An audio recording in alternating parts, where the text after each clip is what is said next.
আসসালামু আলাইকুম। আমাদের পাবনা জেলায় ঈশ্বরদীতে তিনটি ঐতিহ্যবাহী বেড়ানোর মতো জায়গা রয়েছে। গাড়িতে ওঠা মাত্রই পেয়ে গেলাম আরআরপি শপিং মল। আমি কিন্তু ঈশ্বরদীরই মেয়ে, ঈশ্বরদী থেকেই আমার বেড়ে ওঠা। এটা হচ্ছে গ্রিন সিটি, এটা রাতের দৃশ্য। এখানে ৭০ তলার মতো উঁচু উঁচু বিল্ডিং রয়েছে, এখানে রাশিয়ানদের বসবাস। রাতে ঘোরাঘুরি করতে ভালোই লাগে, কিন্তু শীতের রাত তো বাহিরে অনেক ঠান্ডা। আমি এখন চলে আসলাম পাকশি পদ্মা নদীতে। এখন দাঁড়িয়ে আছি লালন শাহ সেতুর উপর। এখন শীতকাল, তাই নদীতে তেমন পানি নেই।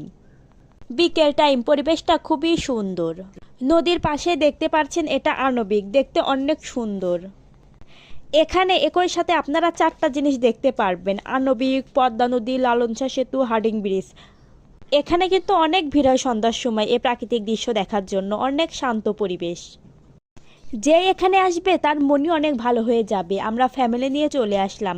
ফ্যামিলি বলতে আমি, আমার মেয়ে আর আপনাদের ভাইয়া।